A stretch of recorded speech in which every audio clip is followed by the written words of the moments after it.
ఆ రోజు డిసెంబర్ 2, 2019 ముంబై. ఆ రోజు సాయంత్రం 6:30 PM ముంబైలోని మాహిమ్ బీచ్ దగ్గరికి కొందరు విజిటర్స్ వచ్చారు. అలా విజిటింగ్కి వచ్చిన చాలామంది ఆ వ్యూని ఎంజాయ్ చేస్తూ ఉండగా ఒక పర్సన్ మెల్లగా అటు నుంచి నడుచుకుంటూ వెళ్తున్నాడు. అలా నడుచుకుంటూ వెళ్తున్నప్పుడు ఆ వాటర్లో నుంచి ఒక సూట్ కేస్ ఆల్రెడీ కొట్టుకుంటూ వచ్చి అక్కడ పడిపోయి ఉండడం చూసిండు. స్టార్టింగ్లో ఎవరో వీటిని వాటర్లో పడేసుకున్నారేమో అని అనుకున్నారు. ఇన్ కేస్ అందులో ఏదైనా విలువైన వస్తువులు ఉంటాయేమో అని అనుకొని దాంట్లో ఏముందో తెలుసుకోవడం కోసం దాన్ని తెరవడానికి దాని దగ్గరికి వెళ్ళిండు. అలా దగ్గరికి వెళ్ళగానే ఆ సూట్ కేసులో నుంచి దారుణమైన స్మెల్ రావడం మొదలైంది. వెంటనే ఇతనికి డౌట్ వచ్చింది. అండ్ ఇతనితో పాటు ఆ సూట్ కేసుని చూసిన కొందరికి కూడా ఏదో సస్పీషియస్గా అనిపించింది. వెంటనే ఆ విషయాన్ని అక్కడి పోలీసులకు కూడా ఇన్ఫామ్ చేసిర్రు. అక్కడికి వచ్చిన పోలీసులు వీళ్ళు అనవసరంగా టెన్షన్ పడుతున్నారు, దాంట్లో ఏముంటుందిలే అని అనుకొని కొంచెం ఆ సూట్ కేస్ జిప్ని ఓపెన్ చేయగానే వేటినో బట్టలతోటి చుట్టేసినట్టు 3 మూటలు కనిపించినాయి. ఆ సూట్ కేసులో ఉన్న ఒక మూటని బయటికి తీసి ఆ బట్టలు ఓపెన్ చేయగానే ఒక మనిషి రైట్ లెగ్ కనిపించింది. అది చూసిన పోలీస్ ఆఫీసరు అండ్ అక్కడ ఉన్న ప్రజలు కూడా ఒక్కసారిగా షాక్ అయిపోయారు. అండ్ సెకండ్ మూటలో ఏముందని ఓపెన్ చేయగానే ఒక పర్సన్ది లెఫ్ట్ హ్యాండ్ కనిపించింది. అండ్ ఇక థర్డ్ మూటలో లాస్ట్ మూటలో ఏముందని ఓపెన్ చేయగానే ఒక పర్సన్ది మేల్ ప్రైవేట్ పార్ట్స్ కనిపించినాయి.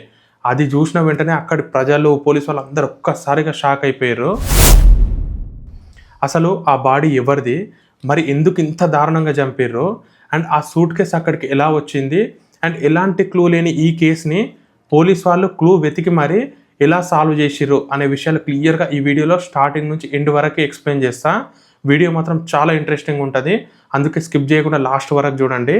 ఇక ఆ రోజు ఏం జరిగిందో తెలుసుకుందాం.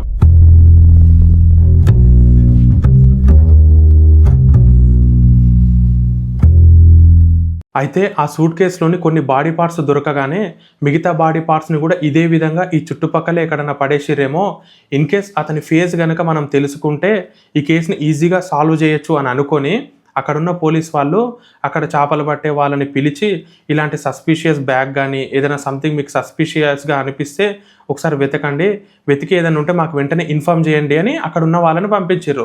అట్లా చాలామంది ఆ చుట్టుపక్కల ఆ వాటర్లో కూడా చాలా వెతికారు, కానీ వీళ్ళకి ఎలాంటి క్లూ కూడా దొరకలేదు. అండ్ వెంటనే అక్కడ దొరికిన బాడీ పార్ట్స్ని ఆ ఫారెన్సిక్కి పంపించారు. వాళ్ళు ఎగ్జామైన్ చేసిన తర్వాత ఇది ఒక మేల్ బాడీ, అతనికి అరౌండ్ 59 years ఉంటాయి, అతను చనిపోయి ఎగ్జాక్ట్లీ ఇప్పటికి 4 రోజులు అవుతుంది, అండ్ అతని బాడీ పార్ట్స్ని కూడా ఎవరో ఒక షార్ప్ ఆబ్జెక్ట్ తోటి కోసేసిర్రు అని చెప్పారు.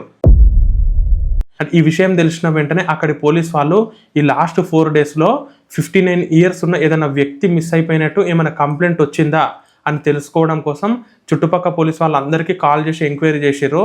కానీ 59 years ఉన్న వ్యక్తి మిస్ అయిపోయినట్టు ఎలాంటి కంప్లైంట్ కూడా ఫైల్ అవ్వలేదని చెప్పారు.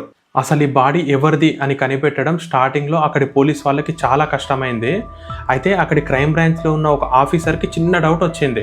అదేంటంటే స్టార్టింగ్లో ఈ బాడీ పార్ట్స్ని కొన్ని బట్టలతోటి చుట్టేసిర్రు అని చెప్పినా కదా, ఆ బట్టలని అబ్జర్వ్ చేయడం స్టార్ట్ చేసిండు.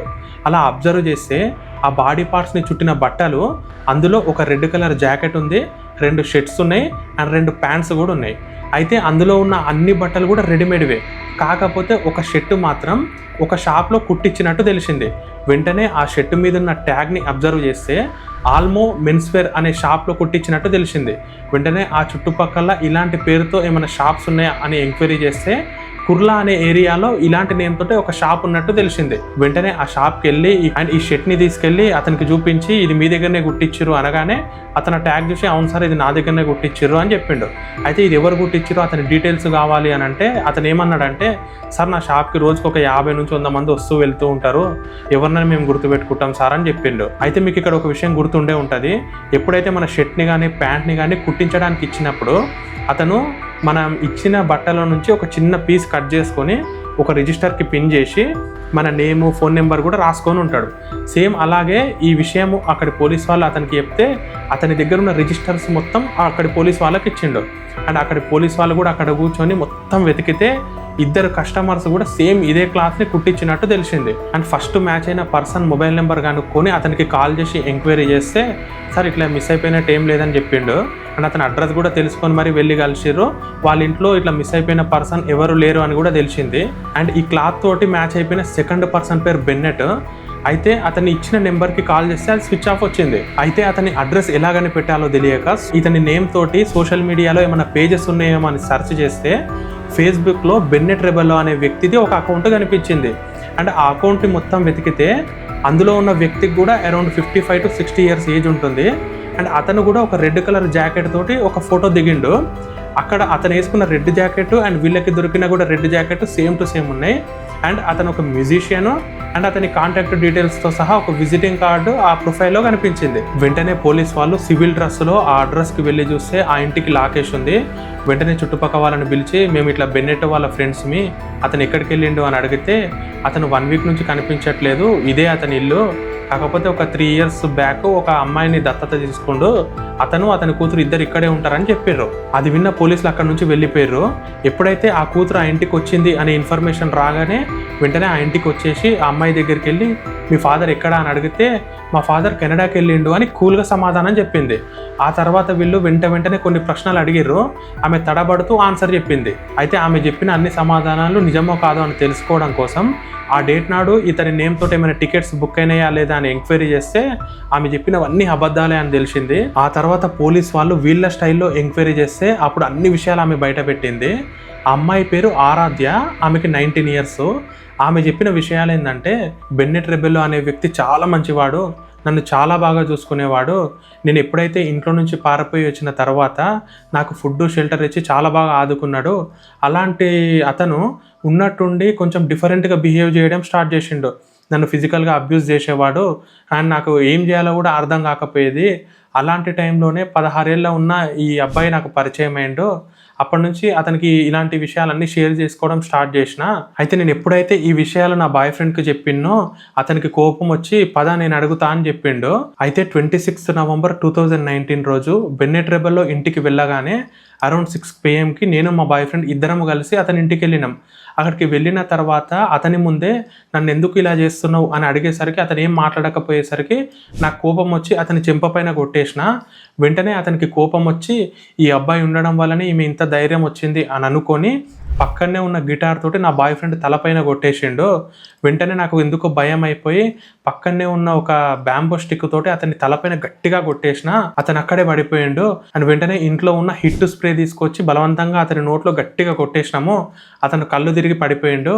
అలా కళ్ళు తిరిగి పడిపోయిన వెంటనే కిచెన్లో నుంచి చాకు తీసుకొచ్చి అతని చెస్ట్ పైన పొడి చేసిన, అతన్ని చంపేసినాం అని కూల్గా సమాధానం చెప్పింది. ఆ అమ్మాయి నుంచి ఈ మాటలు వినగానే అక్కడ పోలీసు వాళ్ళు అందరూ షాక్ అయిపోయారు.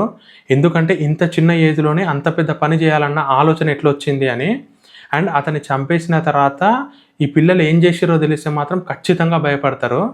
వీళ్ళు ఏం చేసిరంటే అతన్ని చంపేసిన తర్వాత అతన్ని అక్కడ పడేసి అతని జేబులో నుంచి అతని మొబైల్ ఫోన్ తీసుకొని దాన్ని షాప్కి వెళ్ళి 4,500 రూపాయలకు అమ్మేసి ఆ డబ్బులతో ఇంకో షాప్కి వెళ్ళి 4 షార్ప్ కత్తులని అండ్ ఈ రూమ్ స్ప్రేస్ని, టేప్ని అండ్ క్యారీ బ్యాగ్స్ని తీసుకొని మళ్ళీ తిరిగి ఏమి తెలియనట్టు కూల్గా మళ్ళీ ఆ ఇంటికి వెళ్ళిపోయారు. అండ్ రూమ్లోకి వెళ్ళిన తర్వాత ఆ చాకులను వేడి చేసి ఆ చాకులతోటి ఇతని బాడీని ముక్కలుగా చేయడం స్టార్ట్ చేశారు.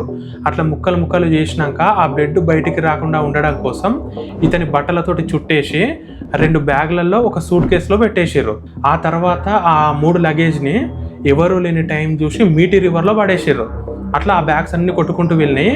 అందులో సూట్ కేసు మాత్రం మాహిమ్ బీచ్ వాటర్లో కలిసిపోయి ఆ వాటర్లో నుంచి బయటికి ఒడ్డున కొట్టుకొని వచ్చింది. ఆ తర్వాత ఆ బ్యాగు ఒక అతని కంటపడ్డది. ఆ తర్వాత ఏం జరిగిందో నేను స్టార్టింగ్ నుంచి ఎక్స్ప్లెయిన్ చేసిన. సో ఆ అమ్మాయి చెప్పిన మాటలన్నీ విన్న తర్వాత అక్కడి పోలీస్ వాళ్ళు 2 విషయాలు చెప్పారు. అదేంటంటే ఈ ఆరాధ్య అనే అమ్మాయి ఆల్రెడీ ఒకసారి ఇంట్లో నుంచి పారిపోయి వచ్చింది. ఆ తర్వాత బెన్నెట్ రెబెల్లో అనే వ్యక్తి లీగల్గా ఆమెని దత్తత కూడా తీసుకున్నాడు.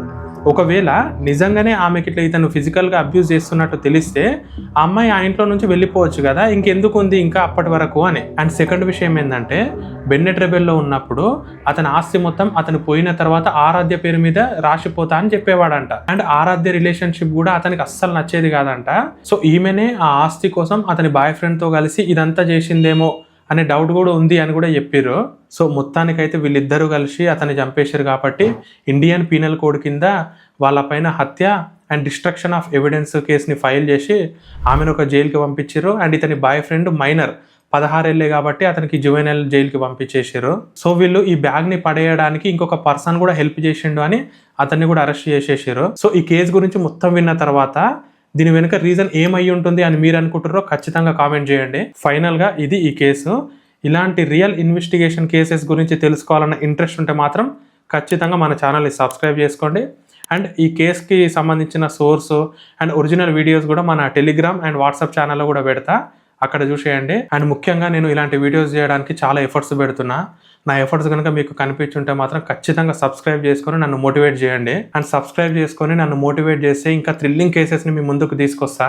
సో వెంటనే సబ్స్క్రైబ్ చేసుకొని ఇలాంటి స్టోరీస్ అంటే ఇంట్రెస్ట్ ఉన్న మీ ఫ్రెండ్స్కి, ఫ్యామిలీ మెంబర్స్కి షేర్ చేయండి. నెక్స్ట్ ఇంకొక మంచి థ్రిల్లింగ్ స్టోరీతో మీ ముందుకు వస్తా. బాయ్.